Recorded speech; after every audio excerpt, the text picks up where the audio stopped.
Bismillahirrahmanirrahim. Assalamualaikum warahmatullahi wabarakatuh.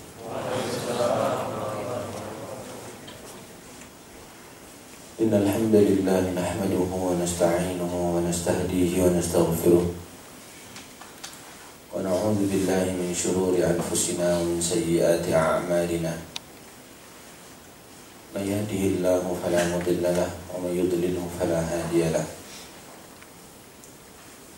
Asyhadu an la ilaha illallah wahdahu la syarika lah wa asyhadu anna Muhammadan abduhu wa rasuluhu la nabiyya wa la rasula ba'dah. Ya ayyuhalladzina amanu taqullaha haqqa tuqatih wa la tamutunna illa wa antum muslimun.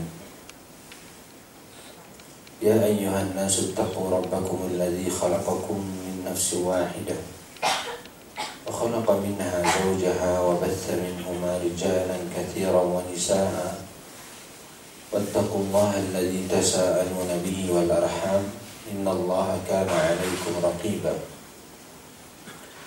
يا أيها الذين آمنوا اتقوا الله وقولوا قولا سديدا يصلح لكم أعمالكم ويغفر لكم ذنوبكم ومن يطع الله ورسوله فقد فاز فوزا عظيما. أما بعد فإن أصدق الحديث كتاب الله وخير الهدي هدي محمد صلى الله عليه وسلم وشر الأمور محدثاتها فإن كل محدثة بدعة وكل بدعة ضلالة وكل ضلالة في النار. Ikhwati fi din, hadirat Bapak Ibu yang dimuliakan Allah Subhanahu wa taala. Alhamdulillah, pada kesempatan siang hari ini kita masih diberikan oleh Allah nikmat iman, nikmat sehat, masih bisa melangkahkan kaki ke masjid untuk melaksanakan kewajiban kita sebagai seorang mukmin, sebagai muslim. Apa yang barusan kita baca mulai innal hamdalillah sampai dengan fa inna asdaqal hadits kitabullah. Pernah suatu ketika Rasulullah sallallahu alaihi wasallam membacanya dan ada orang Arab mendengarkan beberapa ayat yang dibaca oleh Rasulullah dan kemudian orang itu pun masuk ke dalam Islam. Rasulullah hanya menyampaikan beberapa ayat. Yang pertama, ya ayyuhalladzina amanu taqullaha haqqa tuqatih, sampai habis. Kemudian ya ayyuhan nasu taqu rabbakumul ladzi khalaqakum min nafsin wahidah, satu ayat. Kemudian Nabi sallallahu alaihi wasallam membaca yang ketiga, ya ayyuhalladzina amanu taqullaha wa qulu qawlan sadida yuslih lakum a'malakum wa yaghfir lakum dhunubakum wa may yuti'illaha wa rasulahu faqad faza fawzan 'azima. Selesai membaca itu ada orang Arab Badui masuk Islam. Ada orang kafir masuk Islam. Mungkin kita setiap kali mendengar ceramah, mendengar khutbah, mendengar pengajian pasti dimulai dengan ayat-ayat tadi itu. Nah, tapi apakah Islam kita semakin bertambah atau malah kita tak tahu apa yang dibaca oleh guru, oleh imam, oleh khatib? Makanya sebenarnya ini musibah yang menimpa kita. Setiap kali mungkin kita mendengarkan bahasa Arab, kita anggap itu ayat Quran. Makanya Israfil setiap kali pengajian sering menghimbau, kalau namanya pengajian bawalah mushaf itu. Kalau sekarang karena di Jakarta hampir semua punya Android, punya gadget, masukkanlah dalam gadget ada mushaf yang bisa kita baca, ada Quran yang bisa kita baca, biar kita bisa lihat langsung benar gak sih itu ayat Quran. Jangan lagi kita mau dibohong. Di Dhaka, ibu kota Bangladesh, kebiasaan kaum muslimin, bahkan kebiasaan laki-laki itu kalau kencing di tembok turun temurun.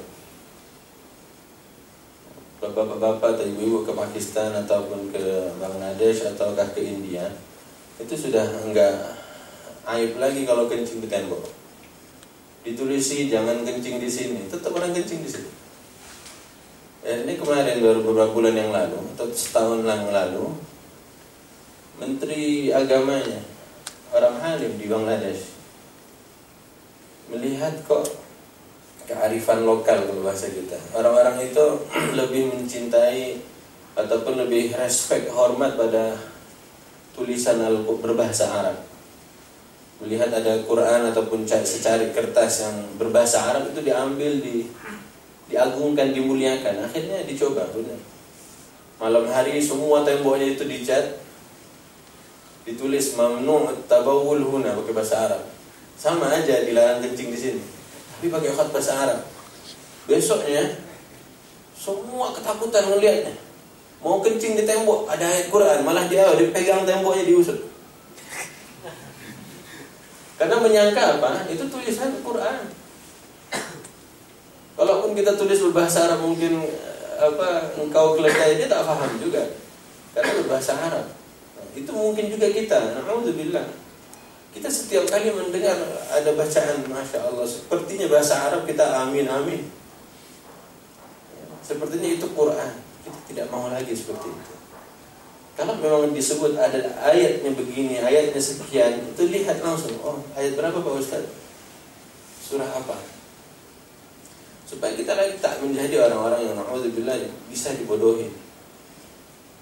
Seorang punya showroom, bapak-bapak ke showroom mobil. Ya, ditanya, Mas, ini mesinnya bagus Mas. Bapak kuliahnya di mana? Saya kuliahnya akuntansi. Gak usah nanya-nanya orang akuntan, gak usah nanya-nanya hari mesin bagus apa enggak. Pokoknya beli aja deh. Saya orang mesin Mas. Ya, pokoknya Mas beli aja. Mas kan punya banyak duit, beli aja. Sebagian sarjana kita dalam beragama, kita mau memperlakukan orang seperti itu. Pokoknya kamu ikut saja, ini dalilnya. Kita nggak mau lagi seperti itu. Antum, bapak-bapak, hadirin hadirat, itu ilmunya semua sarjana di sini. Makanya oleh Rasulullah Sallallahu Alaihi Wasallam, sahabat-sahabat Nabi yang tadinya hanya penggembala kambing itu mampu menjadi orang-orang yang dimuliakan oleh Allah lantaran Quran yang ada. Harusnya kita juga demikian. Semenjak zaman Bung Karno, Al-Quran terjemahan berbahasa Indonesia itu sudah ada. Tapi sampai Dirgahayu RI ke-70-nya, bangsa ini tidak mengerti Quran itu isinya apa. Mau coba? Serahkan coba satu ayat. A'udzubillahi minasyaitonirrajim. Inna syani'aka huwal abtar. Siapa yang tahu artinya?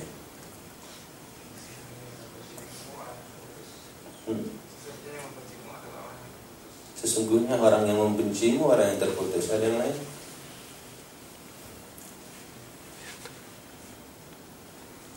Inna syani'aka huwal abtar. Apa artinya? Surat favorit kan? Benar tidak? Surah paling favorit, hampir semua kaum muslimin pasti hafal surat itu. Sesungguhnya orang yang membencimu orang yang terputus. Gimana maksudnya?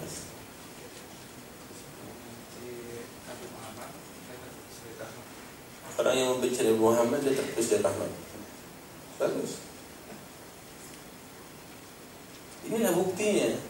Kita sedang membaca ayat, kita sedang salat, kita sedang berdoa dengan Tuhan, dengan Allah Subhanahu Wa Taala.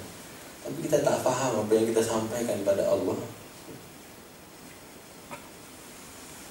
Tanyakan pada istrimu, Dek, adik sebelum menikah ataupun sebelum abang nikahi adik, itu hafalan Quran adik berapa? Coba nanti pulang bapak-bapak, mas-mas, tanyakan pada istri-istrinya. Pada Mahmud, tahu Mahmud ya? Tahu Mahmud? Mamah muda. Tanyakan, sebelum abang nikahi adik hafal berapa juz? Atau berapa surah? Sesudah abang menikahi adik, bertambah enggak surah-surahnya itu? Wanita itu afdal salat utamanya salat di mana? Di rumahnya, di kamarnya. Tapi sang suami tak pernah memberi motivasi untuk istrinya menghafal ayat-ayat Allah. Mas-masnya sholat di masjid mah enak. Mungkin ada imam yang bacanya agak panjang, suaranya bacaannya ada kadang pendek. Itu pun di masjid. maksimal 10 menit kita gunakan. Benar kan? 10 menit. Ambillah 10 menit subuh hari, 10 menit zuhur, asar, maghrib, isya. Tak lebih 1 jam dalam sehari. Untuk siapa? Allah Subhanahu wa ta'ala. Sementara istrimu antum suruh, bapak-bapak, mas-mas suruh, mas, adik di rumah aja, yang sayang di rumah saja salatnya. Kalau memang hafalannya banyak, alhamdulillah. Tapi kalau hafalannya tak cuma tadi tuh, inna syani'aka wal abtar. Berarti berapa menit dia waktunya untuk bersama dengan Allah Subhanahu wa ta'ala dari 24 jam yang Allah berikan kepada kita.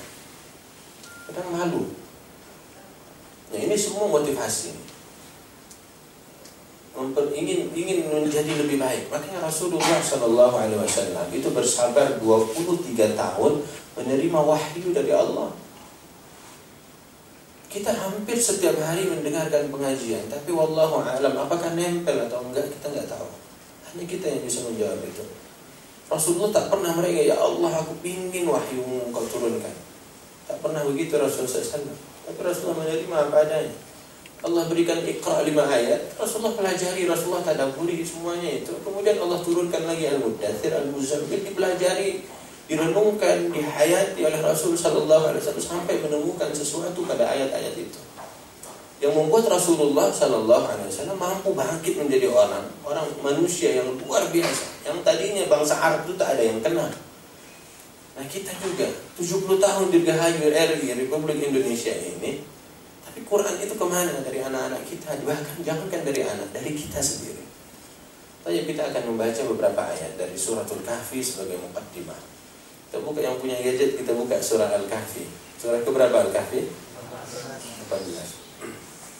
Antum semuanya insyaAllah baca Al-Kahfi itu kapan kita?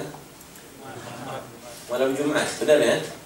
Malam Jumat baca Al-Kahfi. Sekarang kita lihat lagi kemampuan kita, bukan kemampuan, kita lihat kapasitas kita ketika membaca surah. Buka ayat 18.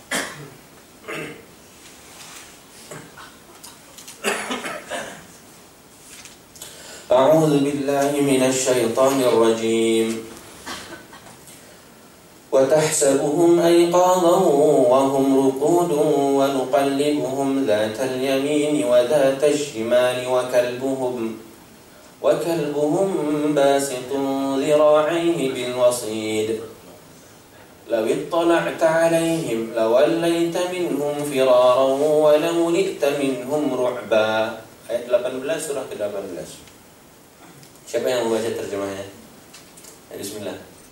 Kamu mengira mereka itu bangun, padahal mereka tidur. Dan kami balik-balikan mereka ke kanan dan ke kiri, sedang anjing mereka menunjukkan kedua lengannya di muka pintu gua. Dan jika kamu menyaksikan mereka, tentulah kamu akan berpaling dari mereka dengan melarikan diri, dan tentulah hati kamu akan dipenuhi oleh ketakutan terhadap mereka. Baik, kita nggak ambil satu ayat, ambil sebagian pertama ayat itu aja. Kamu mengira mereka bangun, padahal mereka tidur. Memahaminya gimana? Engkau kira mereka bangun, engkau kira mereka tidak tidur, padahal mereka sebenarnya sedang tidur. Gimana? Bismillah. Nah, coba jangan bengong dulu, pikir, mulai berpikir. Mereka bergerak-gerak. Ada yang lain? Kau kira, wahai Nabi, ini Allah sedang khitabnya, Allah sedang ajak bicara Nabi melalui wahyu ini. Allah katakan, wahai Muhammad, engkau kira mereka sedang berjaga. Sebenarnya mereka sedang tidur. Engkau kira mereka bangun, padahal mereka sedang tidur. Gimana?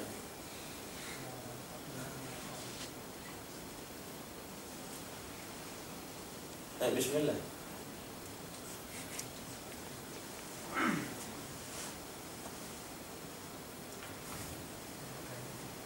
Assalamualaikum.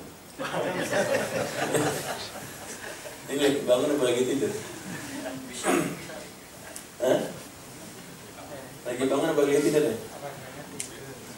Wajahnya tidur. Gimana wajahnya tidur? Benar, ikhwati fiddin, hadirin hadirat. Ini antum tadi berkatakan, kita membaca ini setiap minggu.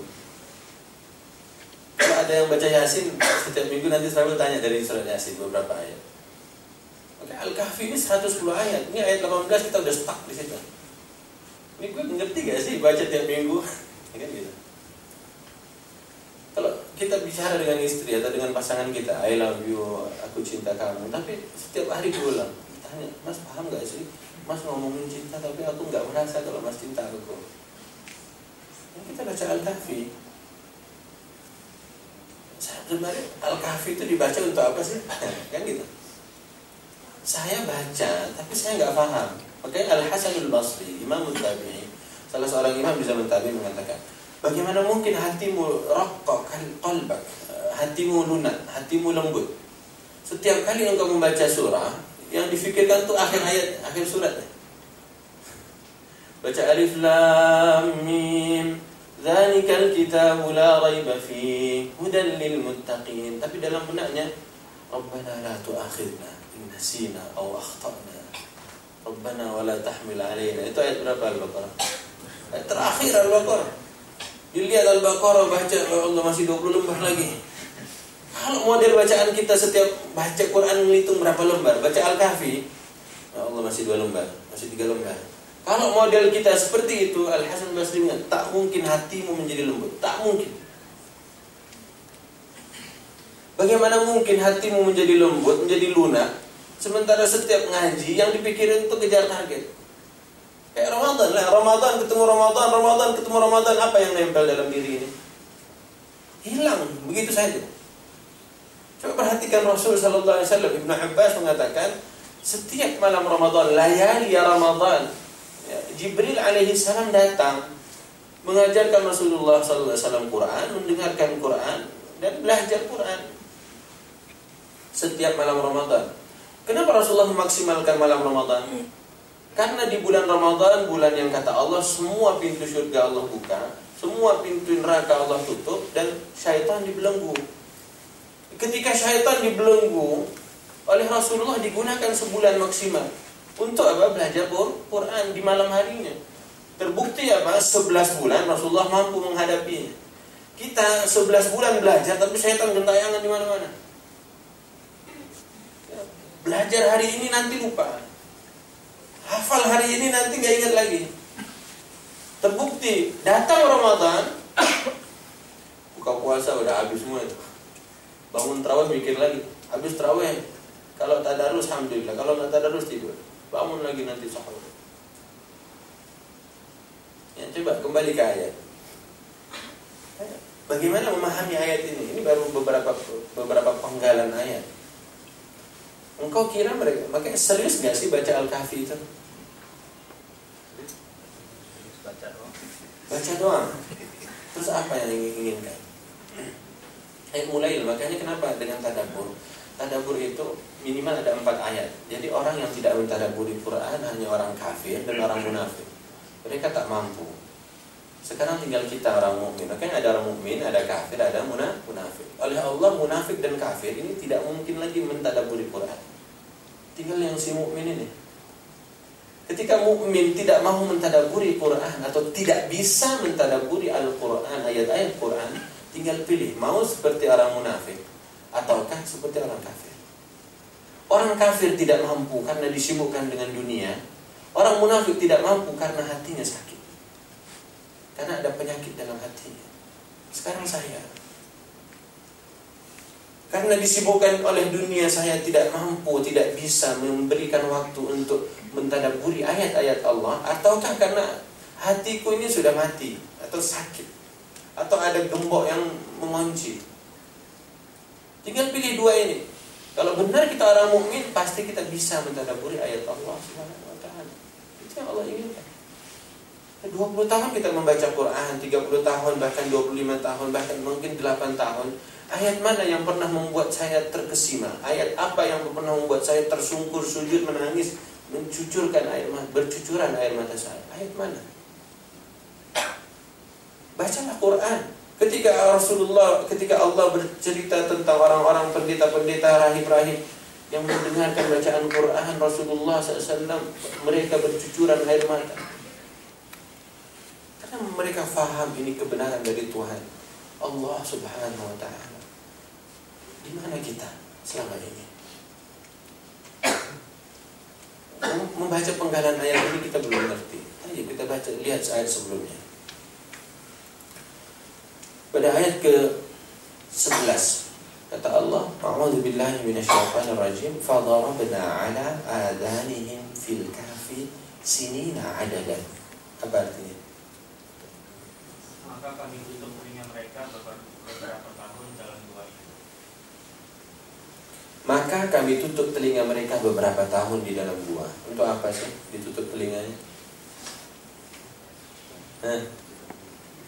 Untuk apa Allah tutup telinga penghuni kahfi, penghuni gua kahfi? Bisa tidur. Biar bisa tidur kan? Benar nggak? Mas punya bayi, ya, bayi menangis, matanya merem apa enggak? Lagi tidur bayinya menangis, matanya merem, tapi telinganya kebuka kan? Bangun nggak? Bangun. Ini ayat ini dengan ayat ini nyambung deh. Kayak oleh Ibnu Katsir disebutkan, engkau kira mereka tidak tidur padahal mereka sedang tidur. Itu bertanda apa? Matanya terbuka. Tahu orang itu tidur apa enggak apa? Dari matanya kan.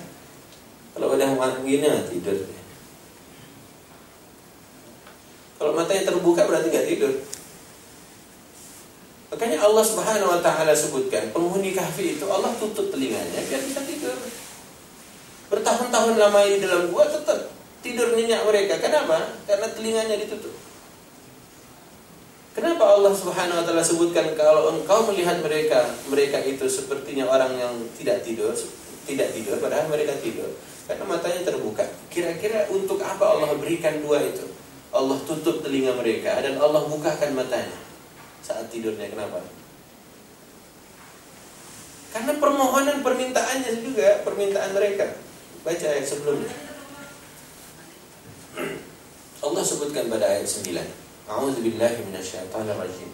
Am hasibta anna ashabal kahfi war-raqimi kanu min ayatina ajaban? Allah tanya. Siapa mau baca? Tafadhal. Apa terjemahannya? Silakan Mas.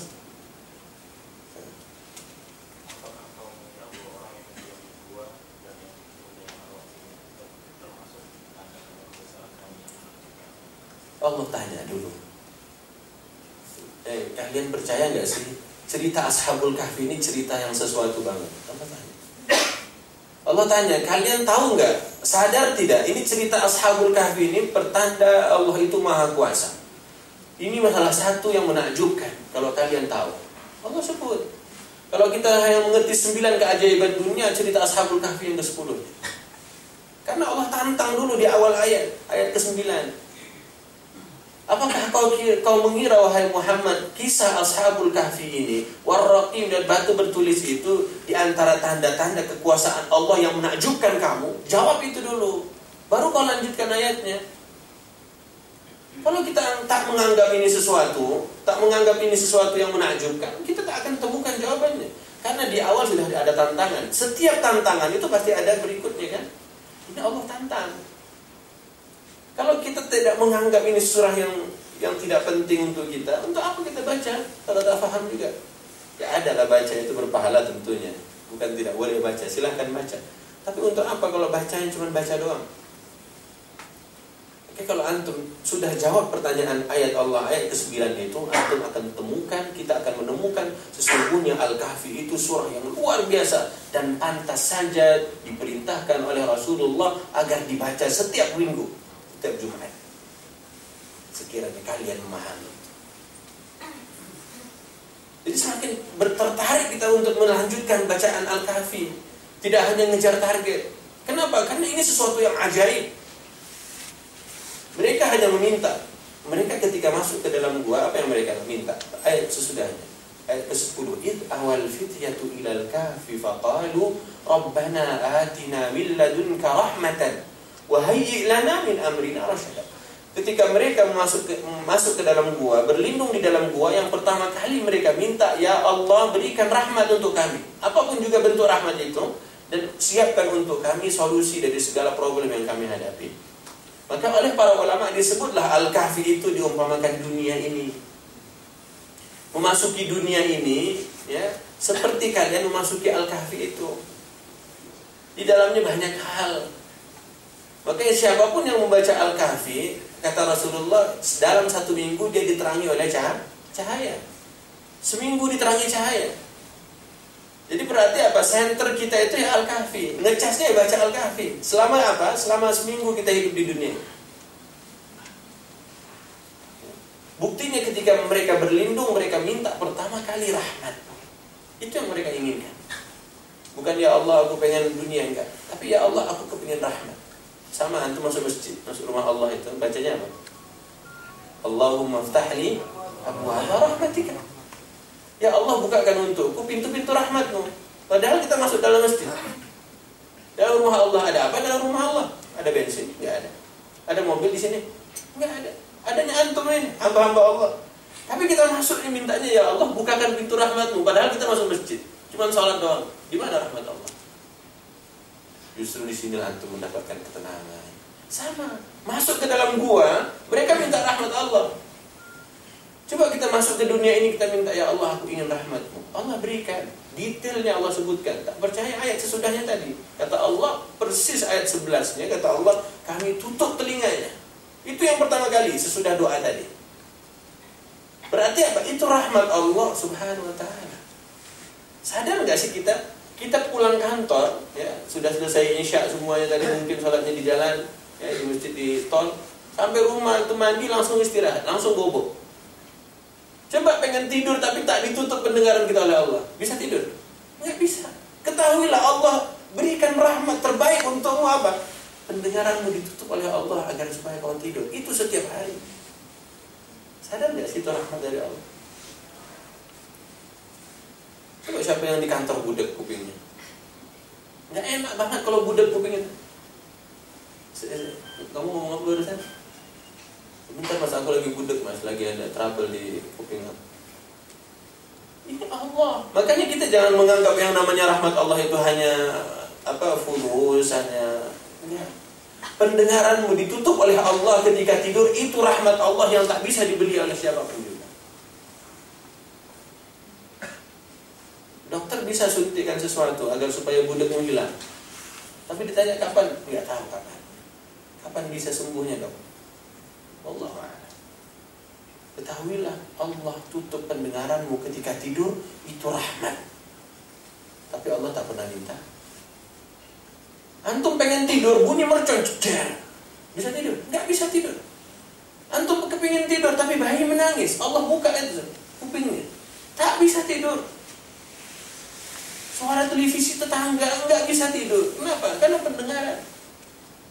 Makanya pendengaran itu rahmat. Itulah pertama kali mereka menyelamatkan akidahnya.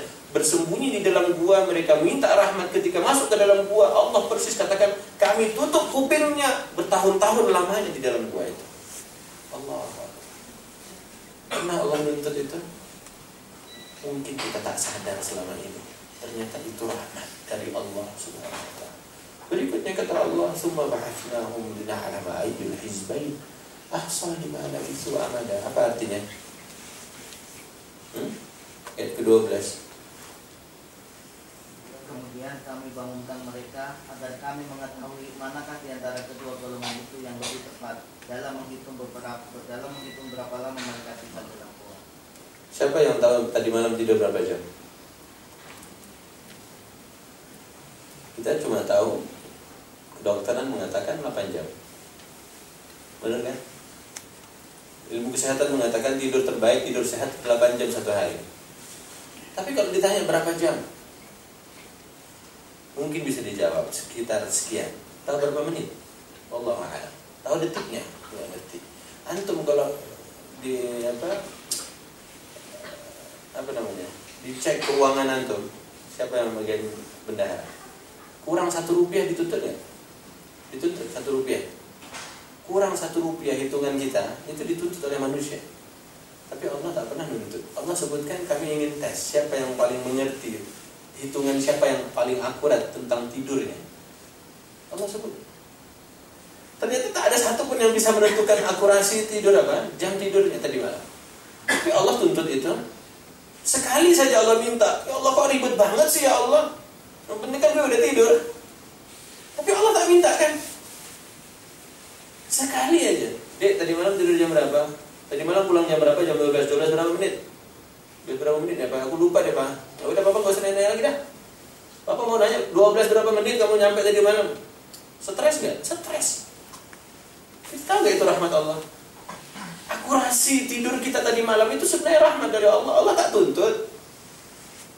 Coba perhatikan, 8 jam satu hari kita untuk tidur yang sehat menurut ilmu kedokteran, berarti sepertiga hidup kita untuk tidur, tapi kita tak pernah perhatikan tentang tidur. Makanya Al-Kahfi cerita tidur. Sepertiga hidup kita sebagai manusia 8 jam tidurnya, berarti apa? Sepertiga hidupnya tidur semuanya. Tapi kita tak pernah mau tahu, itu rahmat kok sebenarnya. Cuman kau tak mau sadar. Makanya Allah Subhanahu wa ta'ala sebutkan, summa ba'athnahum, kami bangunkan mereka, kami pengen tahu siapa yang paling mengerti hitungan hidupnya. Tapi ternyata tak mampu. Makanya ini cerita ini akurat, fakta, data. Kalau sebagai mahasiswa, sebagai sarjana, kita mementingkan dua hal kan, fakta dan data. Bukti dalil, autentiknya mana. Nah sekarang Allah berikan. Allah ceritakan ini ada kasus loh sebenarnya. Di awal tadi Allah sudah tanya, ini cerita serius gak kalian pahami? Ini ajaib tidak? Maka Allah akan tanya nanti berikutnya dan seterusnya. Makanya data dan fakta, hitungan yang paling tepat Allah Subhanahu wa ta'ala sebutkan dalam cerita Al-Kahfi saja, belum cerita yang lainnya. Mereka tidur dalam gua berapa tahun? Siapa yang tahu? 309 tahun. Hitungan berapa orang jumlah mereka, siapa yang tahu? Allah sebutkan juga. Semua angka-angkanya Allah sebutkan. Supaya apa? Data dan fakta antum itu akurat. Makanya 309 tahun oleh para ulama disebutkan. Kenapa Allah sebutkan 300 sinina, 300 tahun, wazdadu tis'an, dan ditambah 9. Kenapa Allah tak menyebutkan mereka tidur di dalam gua 309 tahun, tetapi Allah katakan 300 plus 9 tahun. Ternyata tadi hitungan Anda kalau menghitungnya dengan syamsiyah, dengan matahari, Anda akan dapatkan tidur mereka lamanya 300 tahun. Tapi Anda kalau menghitungnya dengan hitungan qamariyah, bulan, Anda akan mendapatkan hitungan 309 tahun. Sebegitunya. Nah, ini Al-Kahfi. Nah, kalau kita mempelajari Al-Kahfi, kita akan temukan luar biasa hal-hal yang demikian.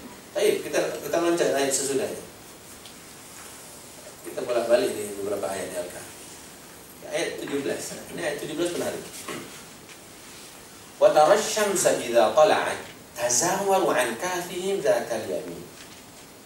Wa idza gharabat taqriduhum dzatal shimal wa hum fi fajwatin minhu.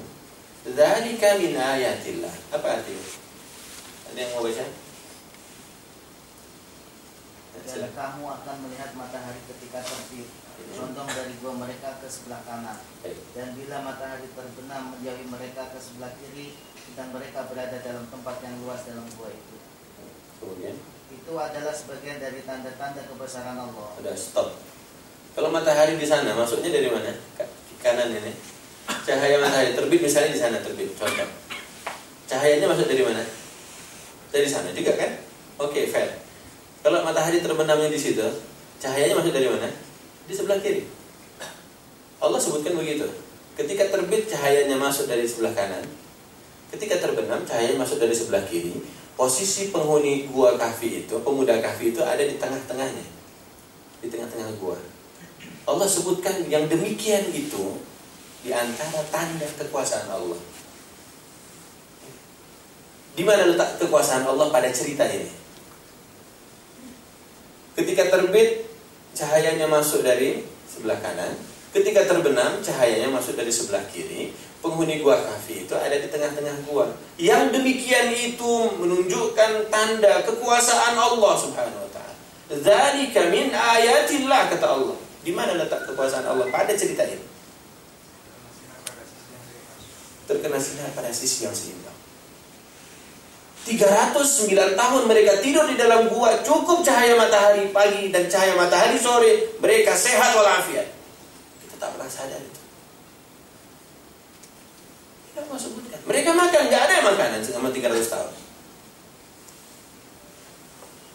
Kita lupa. Sebenarnya cukup. Allah tak sebutkan ketika siang cahaya matahari, Allah tak sebutkan. Yang penting itu cahaya matahari pagi dan cahaya matahari sore.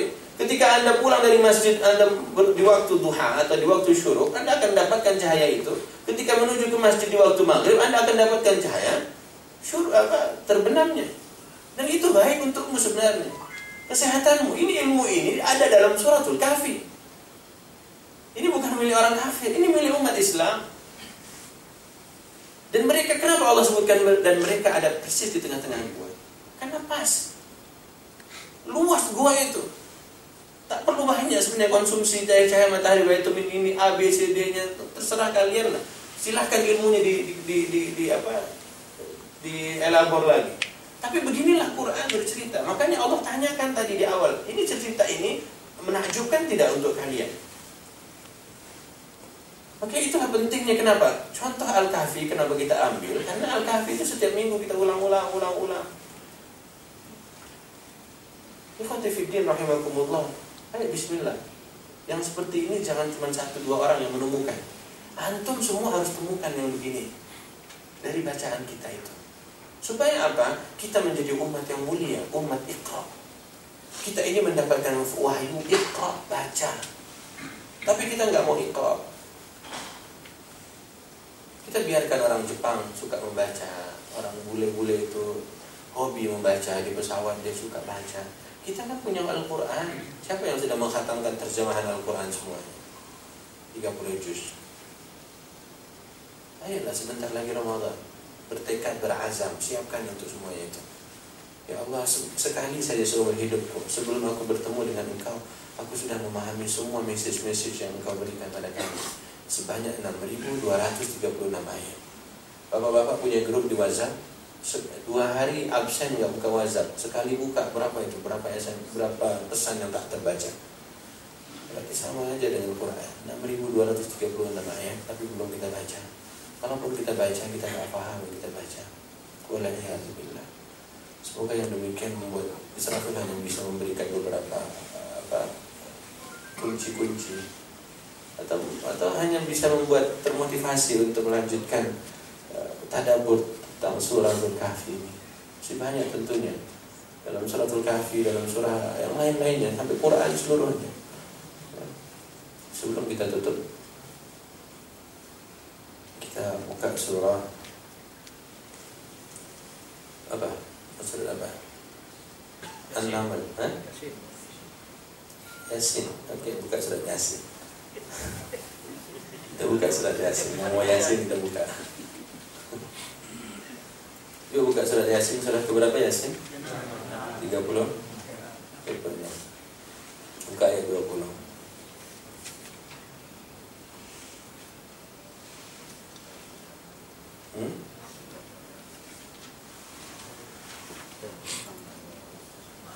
Ayat 20 ya.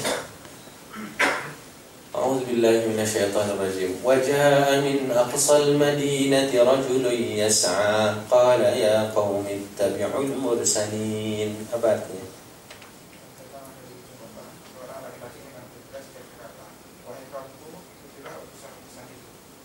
Sudah, paham gak sih? Paham. Dan berlarilah dari ujung kota seorang laki-laki, bergegas dia. Wajah dan datanglah dari pelosok negeri seorang laki-laki bergegas.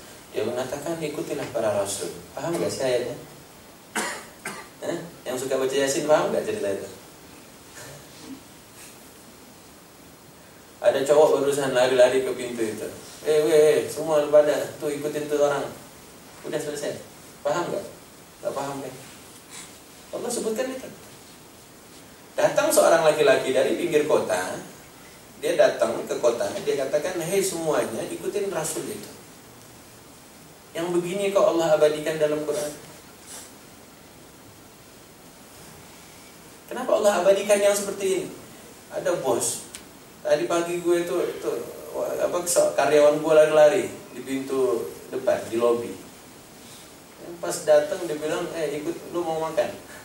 Kan nggak enak banget kan, cuma cerita begitu doang. Dan Allah ceritakan itu. Seorang laki-laki bergegas dari pinggir kota, datang ke kota, hanya mengatakan ikuti Rasul itu. Kenapa Allah harus sebutkan cerita ini? Ternyata kalau kita baca sampai ayat 27-nya, orang ini apa? Orang ini dia Allah kata malaikat nanti di akhirat. Masuklah kamu ke surga, Allah ampunkan dosamu, Allah kumpulkan kamu bersama orang-orang yang mulia. Kerjaannya cuma satu, dia hanya menyeru orang ikutin Rasul itu. Itu doang. Ya qaumi ittabi'ul mursalin. Wahai kaumku, ikutin orang itu.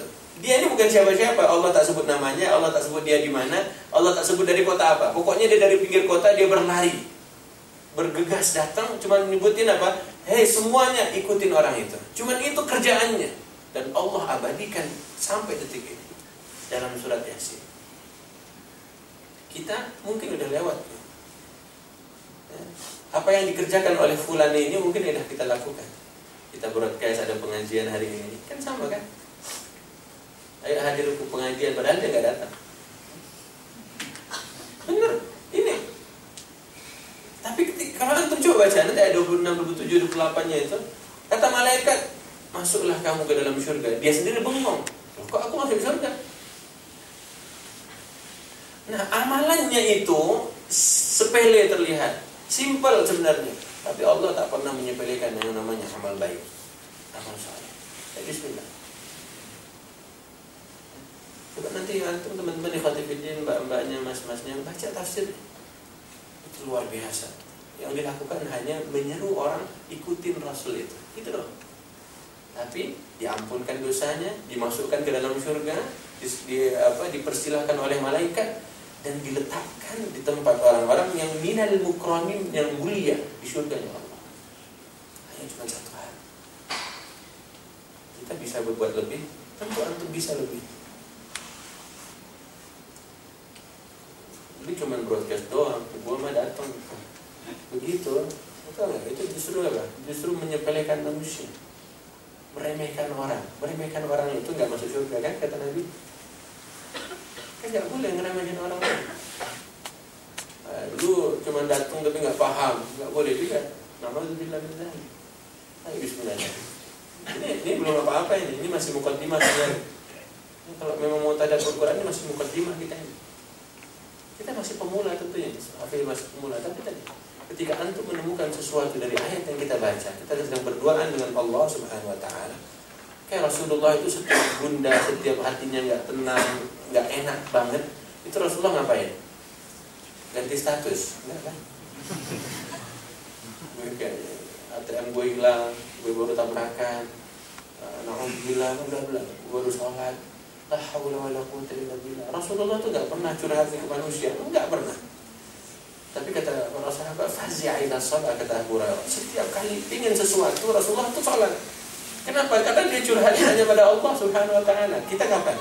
Kita kalau iman kita lagi turun, ini lagi imannya naik kan? Wah, hadir pengajian, puasa sunnah, cuma imannya turun.